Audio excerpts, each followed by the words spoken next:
I have a confession to make, and it's got to do with the condition of the labels on these bottles. And that is just before Christmas, my family and I went camping, and we went, normally you'd go south in summer, it's pretty hot in Perth, but we went east and north, sort of into Gold Rush country, around north of Southern Cross. And I took these wines with me in an esky full of ice because I wanted to film the video out in the bush, because I thought that would kind of be cool for everyone to see. But it ended up being really quite hot. Where we were was really remote and there were a lot of flies, and it just kind of ruined the experience. Anyway, what we did over that week was kind of had little bits of each of these wines while we watched the sunset over the Salt Lake, and it was pretty incredible country, but not really wine tasting country. So I brought them back and all obviously gassed each time. It was sort of a bit of a stupid thing to do to take camping. I thought it would be fun. It didn't work out.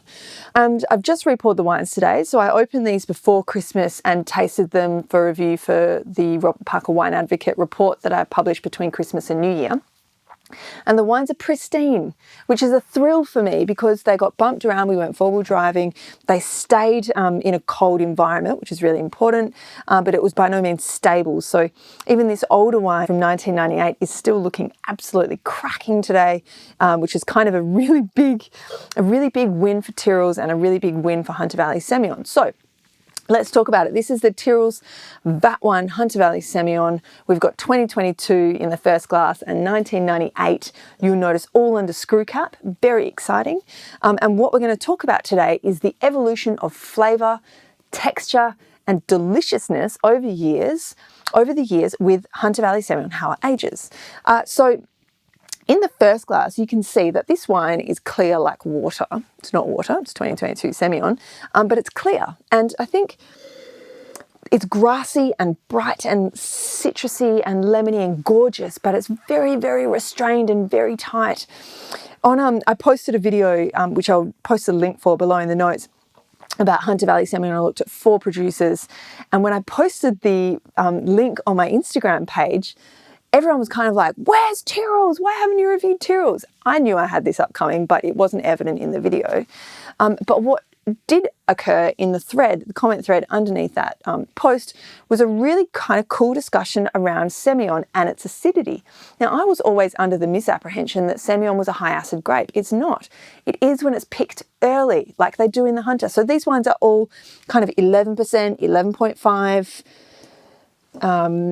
10.5 for the 2006, 11.2 and 10.5. These are picked very early. They have a gorgeous glass rod of acidity, thank you PJ, and they just really retain that glassiness perfectly throughout the year. So on release you get this white crushed shells, sort of beach sand, citrus pith character, very, very tight, glassy, saline, beautiful, restrained. We dive back 5 years into 2017, and suddenly you start picking up a little bit of toast and a little bit of complexity here. Still very, very, very saline and briny and taut, but you start getting a bit of kind of enveloping richness on the mid palate, which is really exciting and key to the experience with old Semillon from the Hunter.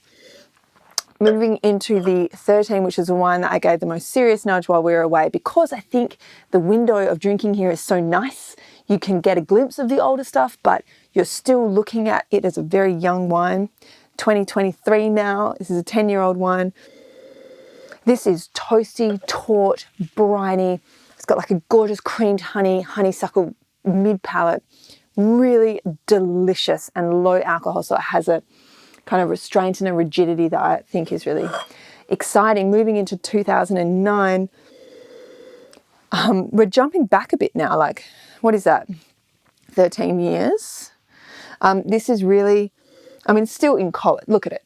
It's still so light in colour, but you're getting this gorgeous kind of savoury overtones now. We're keeping hold of the honeysuckle and the creamed honey, but we're moving into preserved citrus and kind of almost like there's a pickled root vegetable character, which I really like in the best possible way. So good. You can still get crushed shells and beach sand and gorgeous, gorgeous, delicious things. Moving into the 2006 now, we're really starting to strap on. So 6 and 5, really, really Really excellent wines. I found then and I find now the 2006 to be really quite restrained and closed. I love it. And to me, that kind of indicates that this wine is going to be excellent in time. Super good, taut, tense, gorgeous linearity, but really, really, there's like an undercurrent of plush, like a soft, pillowy, textural character to this wine. Not this wine, these wines, but it is an older wine. It's really exciting. 2005,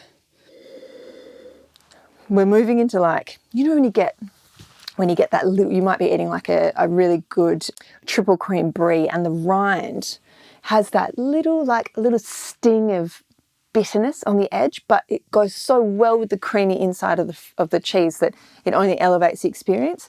There's a little edge to this wine just like that. It offsets the kind of toasty, enveloping fruit characters and it just makes it kind of salty and balanced and complete. It completes it.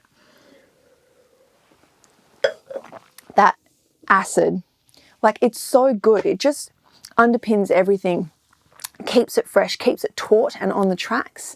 It's really exciting. It's what, I mean, you get this, you can get this enveloping generosity and density of flavour with other varieties, but you just don't get it paired with that type of acidity.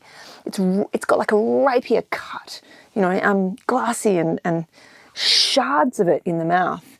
It's very different from other wine styles. It's incomparable. It's not, you know, you could, there's a waxy texture that could be aligned with maybe Chenin Blanc made in a particular way, or, you know, there's some characters that are like cheeseclothy sort of characters, not dissimilar to some aged Riesling, but it's just different. It's just so different, and that's what makes it so exciting. And then we end on the 10.5%, 1998. It's really picking up some golden hues, bottled in clear glass, but definitely unbelievably fresh on the nose. This has everything that we've talked about. It's got creamed honey, it's got cold buttered toast, there's cheesecloth and brine, there's triple cream brie, there's that creaminess on the inner and the bitter, soft kind of casing on the outside.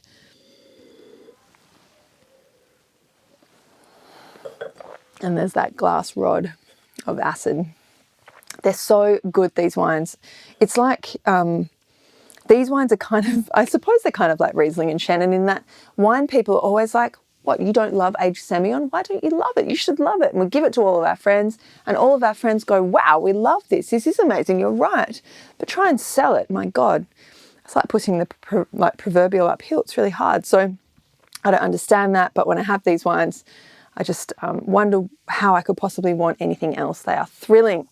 If you haven't had Hunter Valley Semillon, you might as well start at the top with the VAT 1. Although I dare say if you had the 2022, you'd wonder what the heck I'm talking about because it has none of the cold toast honeysuckle characters that the older wines have. It's just so glassy and tight. I would probably opt to start trying to find something from 17 or older, 13 if you can do it. 13 will give you a good insight. I know that Mount Pleasant and Broken Wood release wines at sort of, you know, you can get 15s on release now, 2020, like 8-year-old wines, 7-year-old wines. And that gives you a really gorgeous insight into what you can look forward to with these older wines. But I mean, the Tyrrell's is sort of unparalleled in quality and style. So if you haven't, you should. Life is short. What am I going to drink? Oh, maybe the 6, like the restraint.